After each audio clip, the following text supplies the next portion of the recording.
This conference will now be recorded.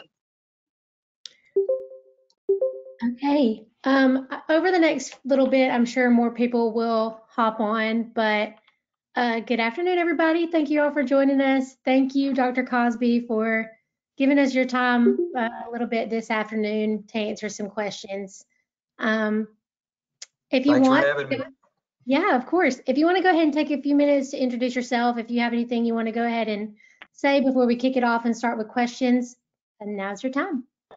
Okay, well, Miranda, certainly appreciate y'all having me today. And this is kind of the new normal. I've done more GoToMeetings, Google Meets, and Zooms over the last 3 weeks than I ever thought I would do. But I appreciate y'all having me this afternoon, and just hopefully share a little bit about what we've got going on in the Etowah County Schools during this time. But I'm Alan Cosby. I've been superintendent of Etowah County Schools, finishing 10 years, and been in the system for 27 years. So I've been around a little while, but I have not been around long enough to ever see anything quite like what we're dealing with now. But I'm sure we're going to learn from it and grow from it and come out on the other side, and hopefully all become a little bit better with what we have. But I appreciate everybody getting on today. Okay. It looks like the first question is coming from Donna Thornton. And the question is, how are online classes going so far? Well, as far as how they're going, I can tell you they started at my house on Sunday. One of my sons got his assignments, and I actually helped him with a math lesson Sunday afternoon that he had gotten on Google Classroom. And so I just hope he's turned that in. I haven't checked back up to see. And my other son got some assignments yesterday, so I do know they're going. As far as around the county, we've got kind of a mix, a hybrid plan. We've got some of our schools that are doing online classes with the various platforms. But we've also got the traditional paper packets that we're doing as well. But as far as I know, everything's going well.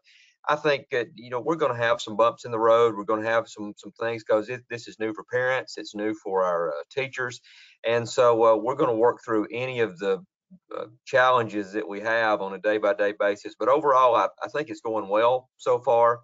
But we are going to run into some things that we haven't seen before. So we're just going to take it on a day-by-day basis and adjust it as necessary.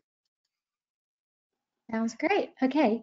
The next question is, will lunches continue over the summer? Well, we have done our feeding program. Actually, we've done 2 of those so far and served around 75,000 meals in our two dates that we've had. We had one about almost 3 weeks ago now. Then we had another one, which was, I believe, a week ago yesterday. We're in the process of evaluating that right now. A couple of reasons on that. One, grocery orders are getting a little more scarce than they were as far as on the bulk end of things that we get. But also, probably the overlying issue is I want to keep our employees safe. I want to keep our families safe. And so we're evaluating what we're going to do. And the possibility exists that we may just hit the pause button for, at least until the governor's order is up April 30th. We very well may just hit the pause button on that. And I expect an announcement to come out on that either today or tomorrow as to what we're going to be doing. But we're going to also if we do that, we're going to give our families resources to call on during that time. And this is, nothing, a lot of school systems have done this as far as just sort of suspending things in the meantime. And so we're taking a serious look, and I've been in communication with our child nutrition director on that. But we're going to do as much as we can while at the same time try to promote social distancing and try to promote everything that the governor wants in place so that we can hopefully flatten this curve. And we certainly don't want to add to it with anything that we're doing. But we also, on the other end of it, we want everyone to have the meals that they need. And so we're just going to reevaluate that. Okay. The next question we've got is, how can the community assist teachers and students at this time? Well, I think that it was once said, it takes a village to raise a child, and that's certainly the case here. And as far as community and all that, I think that there's probably a lot of things that can be done. We've already had some offers of computers to be donated to us. I know we've gotten that. So people are reaching out, and they are helping.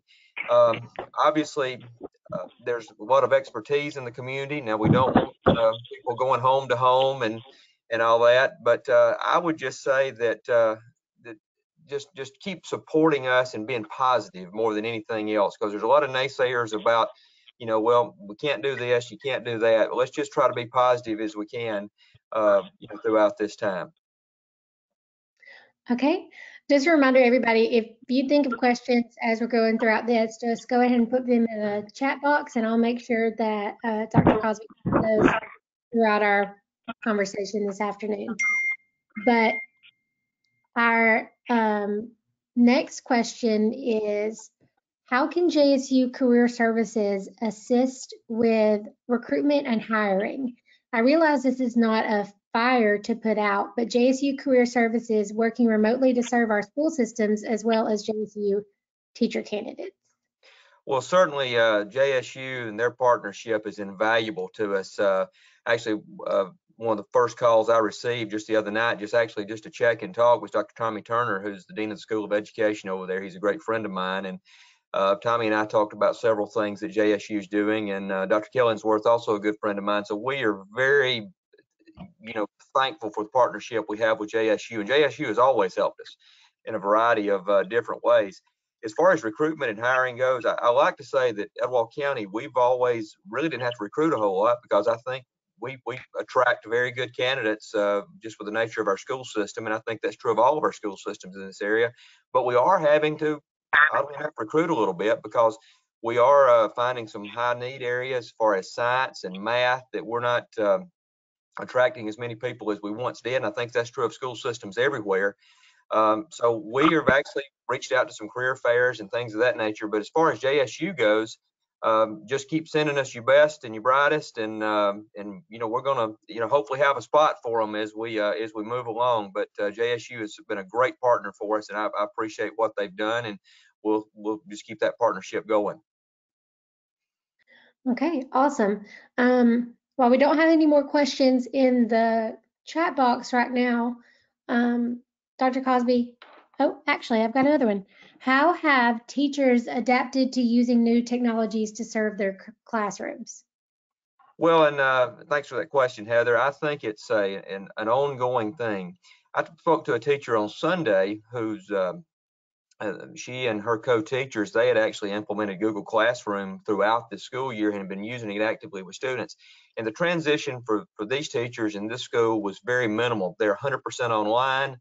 They are doing everything via Google Classroom, and basically have just taken what they've done on a daily basis and just put that over in the virtual realm. So we had very little transition there. However, we've got some other folks that may not have used quite as much of that, and so that's where the adaptation is going to have to come. And I think it's forced us all to get out of our comfort zones a little bit, myself included.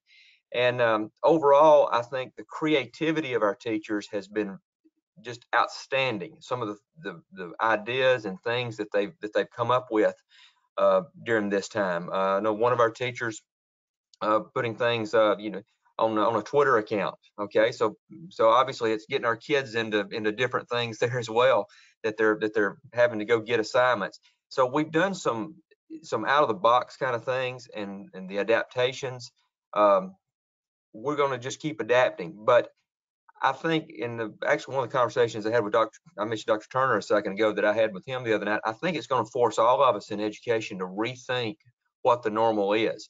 And sometimes it takes an event like this to force us to do that. But I think what our teachers and our administrators have done in a short amount of time is nothing short of just remarkable. But we will have growing pains, and we will have some things that we didn't anticipate. But I think we're going to learn from it, and I think hopefully we will become better suited to what the new normal is on the other side. Okay. Is there anything else that you'd like to add right now about what Etowah County Schools is doing, or anything that you can think of? Well, our school system, we've got around 8,400 students, employ around 1,100 people, budget's around $82 million. So it's obviously a large operation, but and I tell people this is your school system. I'm just, fortunate enough to get to lead it for a little while. but we've got very good people in our 22 different school buildings throughout the county that do a wonderful job on a daily basis. And I think that, you know, our system, a lot of times we do a lot with a little. We're somewhere in the neighborhood of 130th in local funding out of 137 school systems. So I always want the public to know that the bang for their buck they're getting with the Etowah County schools is second to none anywhere with the various things that we're able to do throughout our school system. And just to circle back around just a second, I mentioned a second ago about Google Meetings and of course GoToMeeting, which we're on now. We're actually this afternoon doing a first ever. The governor has allowed us to do school board meetings virtually, which is an emergency act of the Alabama Open Meetings Act. And we're actually going to do that this afternoon at 5 o'clock. All of our board members will join via either Google Meet, or they will actually call in and participate via teleconference. And the board meeting will be live streamed on Google Meet. And so that's new as well for us. So not only is this new normal affecting our teachers, our classrooms, our students, our parents, it's affecting our board members and how we conduct business as well. So all the way around, I do think the implications on this have been they've been very stark, they've been very abrupt, but they've also will help us all grow in a lot of different ways. Okay, awesome. The next question that we've got from Heather as well is, how do you expect this pandemic to impact next year's operations as well as next year's budget? Well, that's the question that everybody's asking right now, because you know, we're looking at going on almost a month now of reduced sales tax revenues. And in education, our revenues are mainly generated through sales and use taxes, and of course, our local is generated through some sales tax with our 1 cent sales tax we have here locally. But statewide, it's overall a sales tax generated thing. So yes, it's going to affect us because we're probably looking at least 2 months on that. I did read the reports from the Alabama Department of Revenue yesterday. Through the end of March, revenues for education are up around 8%. So that's very positive. However, we know we're going to see a drop off on that. In talking with the legislative delegation, they're going to go back in session on hopefully on April the 28th. We hope to have a budget passed by May the 18th. And at that point, you know, we'll begin looking at, you know, what we have. What I'm getting from Montgomery is we're going to have a bare bones budget. It's going to be a budget that will just fund pretty much basic operations. There had been a lot of talk in the previous proposals that had been presented by the State Department of Education that there would be, you know, several new programs and a lot of new things out there. I don't see that happening. I think we're going to have a budget that will be bare bones and get us by. And then when we have a chance to look and see what the effects of this is in totality, I think that you will probably have a special session that would either appropriate some more monies for us and do some things there. So it's not going to be great, but I think it's going to be something that's doable.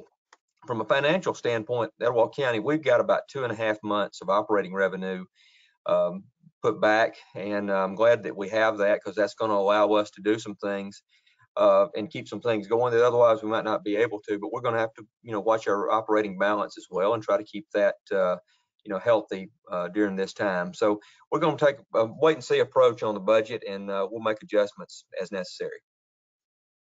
Okay. It looks like we've got a bunch of people that have joined us within the past few minutes. So I just wanted to remind you all that if you have any questions for Dr. Cosby, go ahead and leave them in the chat box, and I'll make sure that he gets them and read those out to him. The next one we've got is Debra Gate mentioned PALS for parents that need advice or just someone to talk to while they're helping their kids at home. Can you share a little more about that?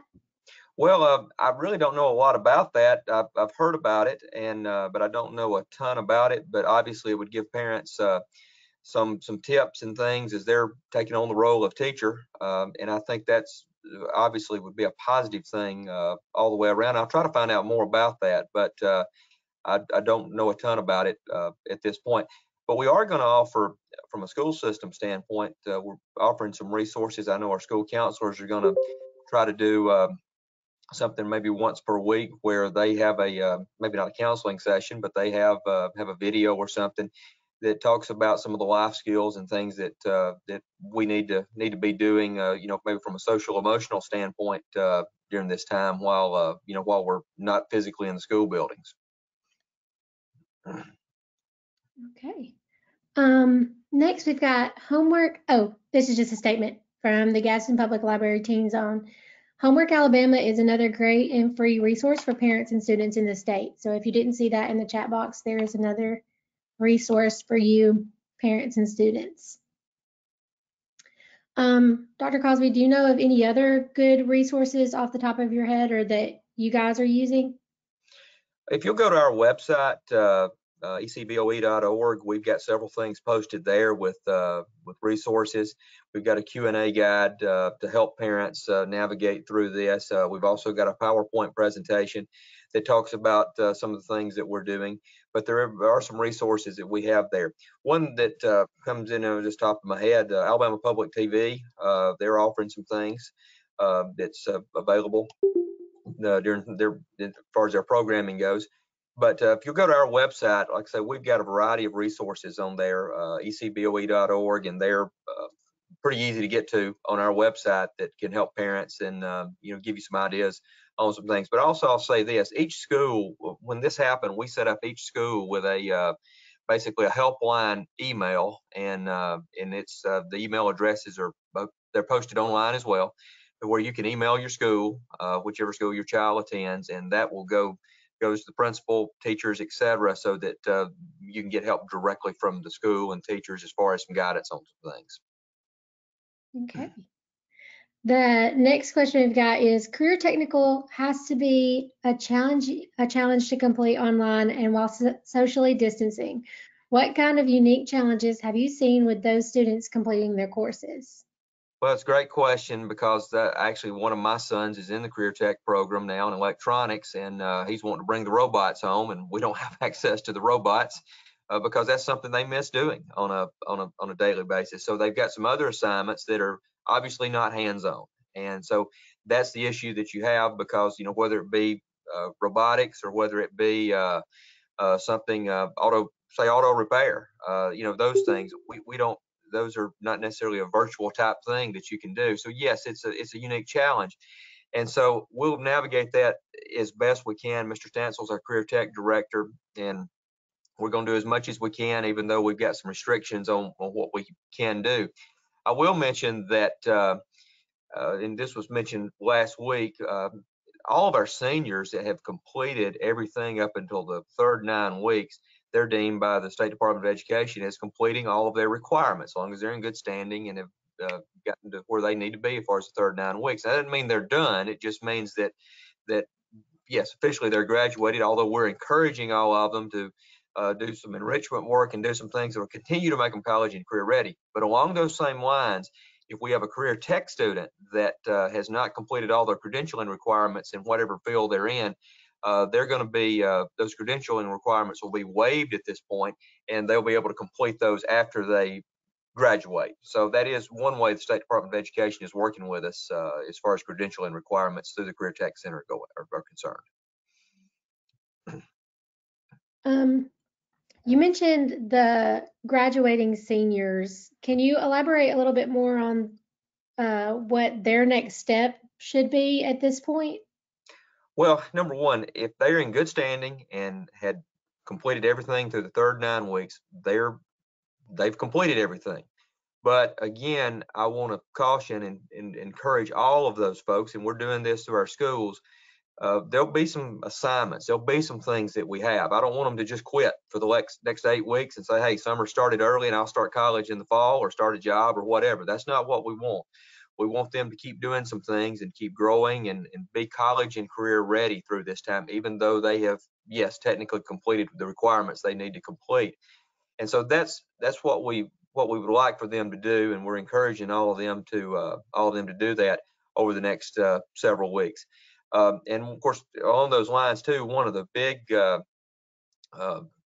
things that we've gotten is graduation ceremonies, and obviously those have been postponed at this point. But it's our goal that if everything gets back where it needs to be and we're allowed to meet in in larger groups that we'll reschedule those hopefully for later on this summer, because certainly we want all of our seniors to be able to walk across the stage and graduate in a ceremony if that's possible, and we're going to try to do that later on. Awesome. Okay, our next question is, do you know what percentage of the system's seniors have completed work and are considered graduates now? Yeah, Donna always asks me really good questions. She's so I appreciate that, Donna. I don't know that, Donna, but I can get that number for you. Our schools are in the process of we're checking the transcripts, going over everything, and so I'll hopefully have that number in the next several days, and I can get that number for you. But I don't know that number right now, and I apologize. Okay. We don't have any more questions in the chat right now. So is there anything else? Oh, actually, we do have another one now. You mentioned adaptation. Are there any other skills to emphasize for future employees or teachers as a result of our new normal? Are there preferred platforms to learn? And that comes from Rebecca Turner as well. Well, as far as adaptation, I think that's the key word. And, you know, I could name some platforms right now that we needed to learn, but as sure as I do that, those platforms, they're gonna change. So I think that we've got to be able to adapt. That's what all of our teachers have done in a very short period of time. A lot of them, they've went from doing what we have always done to going online or to going learn at home model very quickly. So they've adapted. Our kids have got to do that too. But I think the biggest thing out of this new normal for all of us to realize is that the world can change, and it can change very, very quickly. And not only as educators, but as students, as administrators, all of us, we've got to be ready to embrace that change and not go along with it, because if we don't go along with it, we're going to get left behind. So I think once we get on the other side of this in the Etowah County schools, I want to keep emphasizing to our teachers and to our students that we have that yes, change is coming. We're going to embrace that change, and we're going to make some changes. And yes, there's some things that we were not totally ready for when this occurred on March the 16th, when we first shut school down. But we've adapted. Now, if we do this again, which I pray that we never do, hopefully we'll be more ready the next time. But I think adaptation is the biggest thing. As far as skills go, you know, I think all of our kids have got to learn new skills completely, and those skills are changing. So be ready to learn whatever new skill we're presented with quickly, efficiently, and know that that skill may not be the skill that you need in 6 months or a year. But the more adaptation, back to that original question there, I think that's what we've got to do, is be able to adapt to a changing world and a changing landscape all the way around. And that's never been more important as educators as it is now. Okay, awesome. Once again, I'm not seeing any new questions in the chat. So can you think of any common questions that you've gotten that you've had to figure anything out about up until this point? Well, I've gotten a ton of questions on a variety of different things, and we've been just sort of figuring it out as we go. And I told our principals from the start that as sure as I tell them this is the way we're going to do things, that could change within the afternoon. And often it did early on in this. And as far as specific questions, I don't know that I've got just maybe one specific question, but I've gotten several over time on various things. But and it goes back, I think, to Rebecca's question there about adaptation. We just had to adapt throughout this, and it's been just a very fast thing. I do want to say this. I want to thank all of our central office staff, all of our principals especially, and our teachers for the work that they did to put this together in a short amount of time. And also, we got some great guidance from the Alabama State Department of Education and Dr. Mackey. They did a great job guiding us along in this process. And I know parents are probably they're out of their comfort zone. And I know as a parent, I'm a little bit out of my comfort zone because I got to make sure my kids are doing their work. So that's sort of changed for me a little bit too. So I'm in that same boat. But I just want to reassure parents that we're here to work with you. The work that's being done, it is not designed to hurt a student's grade. It's not designed to do anything along those lines. It's designed to help the kids learn essential skills that they need to have going from whatever grade or whatever course they're in into the next course next fall. And that we're here to help. We're not here, and I don't want busy work during this time. We want work that's only essential for that child to grow and learn the things that they need to learn and move to the next space in the next chapter. And so that's what we're trying to do here.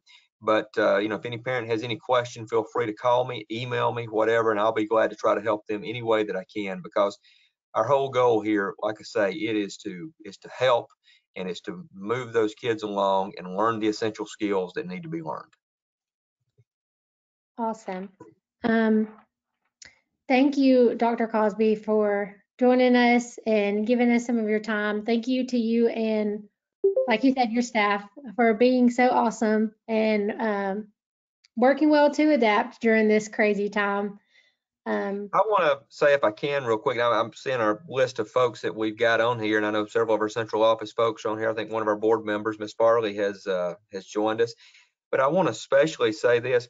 Haley Brown and Katie Davenport are on here, and they're two of our career coaches, and they work with business and industry in our community in a lot of different ways, and they're a huge asset to us and work out of our Career Tech Center. And they do a great job just sometimes bridging that gap between the school system and the real world and real businesses and the things of that nature. And I appreciate what what they do especially. And I agree with Heather's comment on here that Haley and Katie are both amazing, and they do a great job for us in our school system.